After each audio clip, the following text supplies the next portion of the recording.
बड़ी भागे आइल बानी मन में कुछ लाइल बानी ढीला करी बगलिए सैया काहे लुकाइल बानी ले चिन्हासी एगो बोलबम में सबके लियाता पायल या छाकल देखी मन लुबियाता कि नदी झूलनियो बिकाता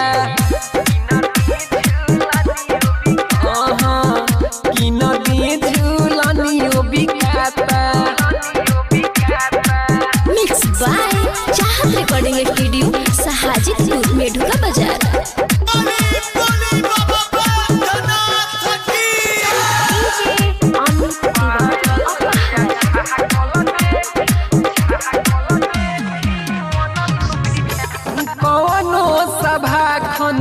बहरी धाम पर के नामी होले होला पवित्र भल तानी ये सदामी होले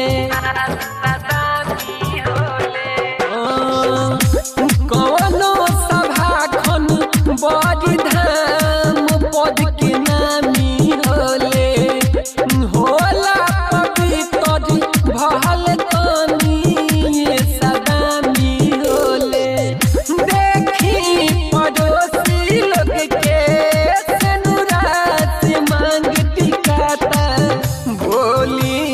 पैसा है हमें ज्यादा दियाता छोड़ा दी टिकुलियो बिकाता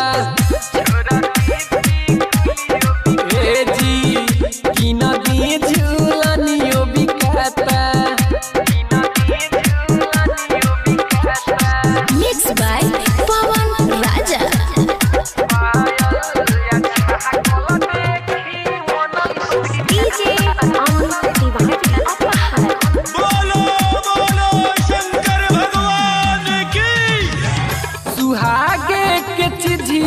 किनी मांगत नहीं खीदा बरानी राजा जी विकास सजानी इतना काना चूसवानी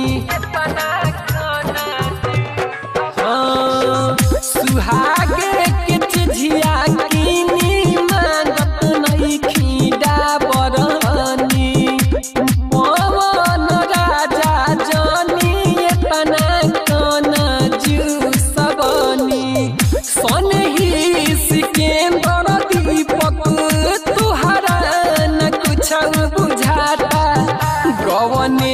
के दिहल गहना कनाही खियाता कि नदी झूलनिया बिकाता।